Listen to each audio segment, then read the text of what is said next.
What's up, dude? Welcome back to my channel.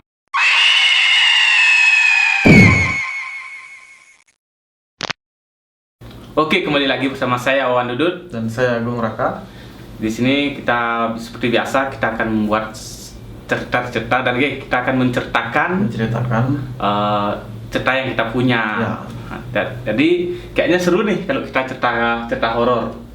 Iya, karena kan cerita horor itu cerita pemersatu bangsa. Oh, enggak dong. Bukan ya? Bukan satu bangsa itu beda. Kali ini serius. Ini Jadi ceritanya cerita horor tuh gimana ya? Asik aja kalau diceritakan itu, kalau di tempat tongkrongan itu pasti ada cerita horor. Nah, jadi seru kayaknya kalau kita cerita horor ya. Gimana lu? Ini Ada cerita nggak? ada sih, kalau pengalaman horor tuh banyak. Nah, mungkin ini saya ceritakan salah satunya saja ya. Jadi saat itu kebetulan saya punya kakak sepupu.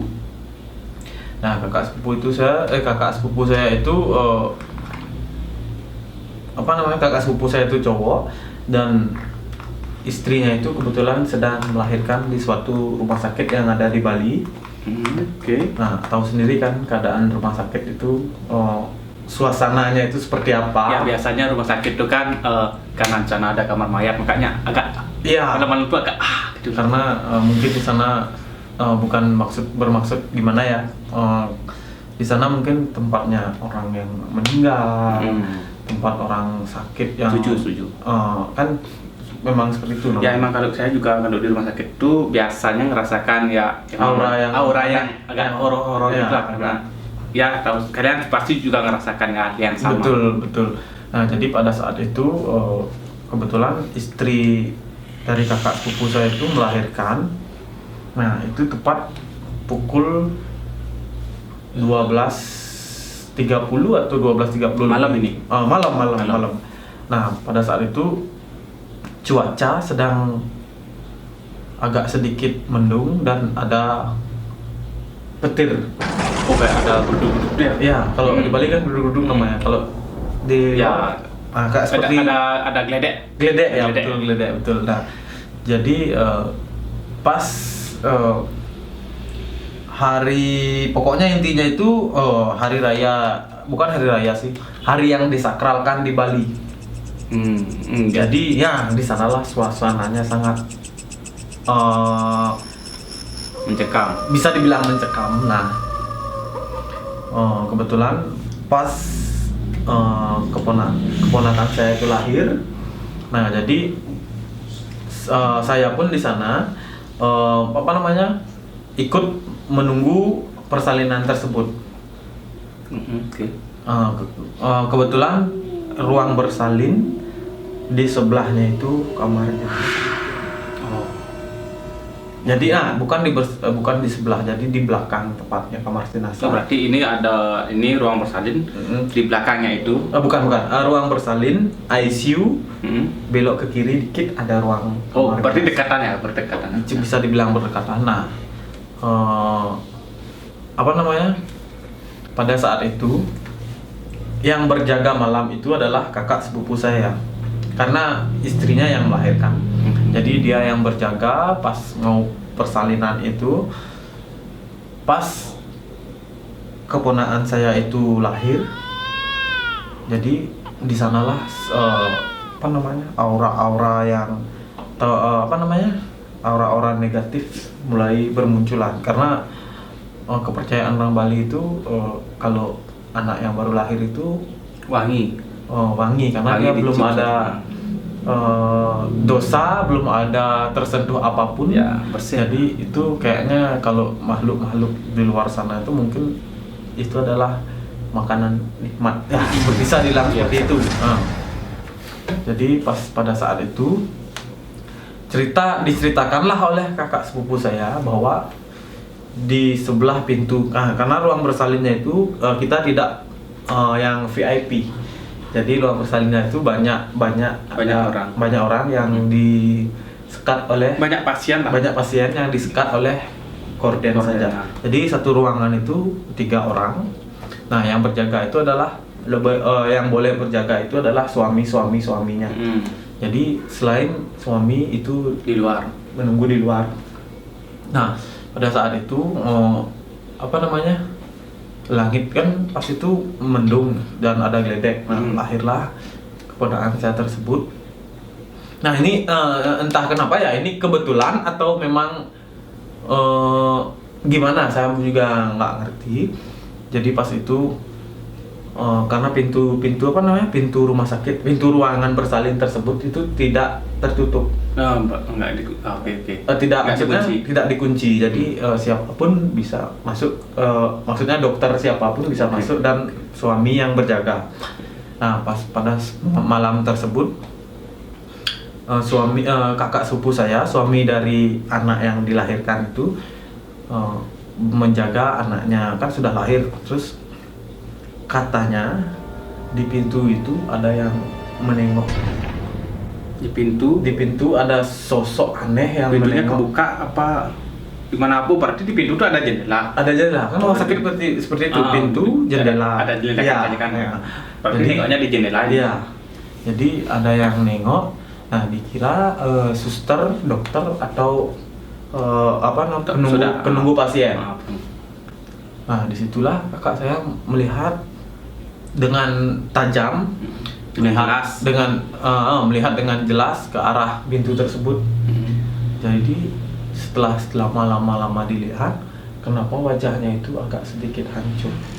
Wajah hancur dan mungkin bisa dibilang itu sejenis leak. Ini agak merinding dikit, lumayan. Sejenis leak katanya sih, mungkin ini belum tahu kebenarannya. Itu antara leak atau bisa dibilang kuntilanak, karena itu berbeda hal. Iya betul. Ini kan baru karena melihat sekilas saja, dan biasanya kalau penampakan itu kan cuma lewat atau diam dia di jendela. Melihat dengan tajam ke arah bayi yang baru dilahirkan oleh. Nah disitulah setelah itu diceritakan oleh kakak saya keesokan harinya, di pagi hari itu, karena yang menjaga kakak sepupu saya itu banyak. Nah di esok harinya diceritakan lah. Nah habis itu kita nanya ke orang pintar. Nah jadi dibilang lah seperti ada ini. Ada hal yang tidak diinginkan. Iya, ada yang memang orang yang tidak suka lah atau gimana lah. Jadi ya mungkin kita pakai pelajaran aja, mungkin itu hanya halusinasi saja. Jadi ngomong-ngomong tentang rumah sakit, aku juga pernah, bukan aku sih, aku dengar cerita dari temen, karena dia waktu itu ada saudaranya yang operasi kalau nggak salah.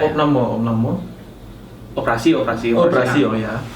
Ada saudaranya yang operasi, jadi dia tuh harus menunggu di sana. Menunggu, karena kan pasien pasti ada penunggunya kan, tadi kan harus nunggu sana. Dan karena yang boleh masuk itu cuma beberapa orang, ya, betul. Jadi dia tuh duduk di luar sama saudara yang lain. Ya, duduk di luar sama saudara yang lain. Jadi dia cerita karena dia saking bosannya di sana, nggak ada, maksudnya cuma duduk doang, pasti setiap orang kan bosan duduk doang. Akhirnya dia jalan-jalan lah di rumah sakit itu. Nah ketika dia jalan-jalan di rumah sakit itu, dia dia melihat sebuah lorong, yang identik rumah sakit itu dengan lorong. Ya, sebuah lorong. Jadi lorongnya itu terkesan kayak gimana ya? Kayak kumuh. Kosong, kayak gimana ya? Kayak gedung yang udah lama gitu loh. Kebayang nggak sih? Gedung yang lama udah tembok-temboknya itu udah agak kayak lapuk-lapuk gitu. Oh, berlumut-lumut lah, lembab-lembab. Udah rusak lah, udah kumuh lah. Nah, dia lihat lorong itu, kok ini ada lorong kumuh seperti ini?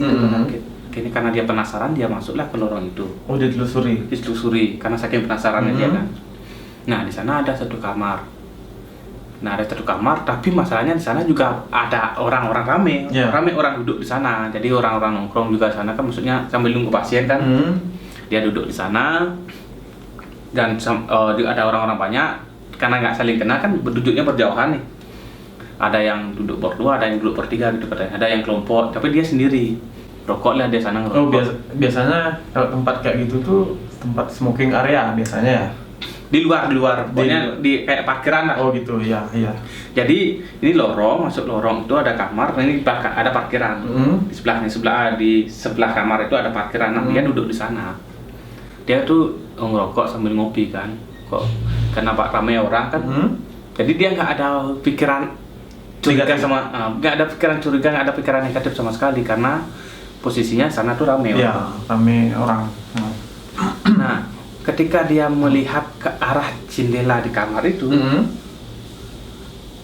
dia tuh melihat kayak ada sosok warna putih nengok dari jendela. Nah, dia lihat sosok warna putih, kan dia kaget kan, loh itu apa gitu. Tapi udah hilang ketika dia nengok. Oh, berarti sekilas aja. Habis itu dia juga mendengar suara aneh di dalam ruangan itu. Kayak ada suara jalan kaki lah, kayak ada pokoknya suara-suara aneh lah. Karena dia curiga ini ruangan apa sih? Karena di ruangan itu nggak ada tulisannya. Makin lama, makin banyak gangguan juga kan. Dia tuh udah makin curiga, ini pasti kamar mayat. Ini pasti kamar mayat. Habis itu, karena dia sudah mencurigai hal itu, dia mau balik nih. Mau balik. Pas dia mau jalan, terus dia noleh lagi ke kamar orang-orang yang duduk sana tuh udah hilang semua. Oh, iya. Udah hilang semua. Akhirnya dia karena mana? Coba panik dah karena dia takut dan bercampur aduk mungkin. Ya betul. Dia tuh panik, terus dia karena dia nggak berani lari kan, kalau lari kan berisik kan. Iya, berisik di rumah sakit. Akhirnya dia jalan cepat. Tak. Entah kenapa lorongnya itu nggak selesai, nggak ada ujungnya. Nggak habis-habis lorongnya tuh. Dia tuh jalan terus jalan, kok nggak habis-habis lorong.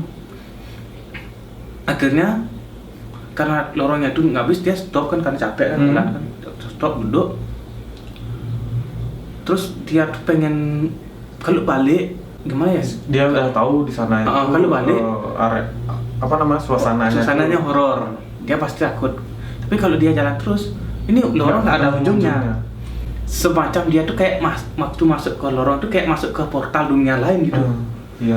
Dan akhirnya waktu itu dia gimana ya? Akhirnya cerita itu pokoknya dia tuh ditemukan karena di rumah sakit itu sebelahnya itu ada kuburan.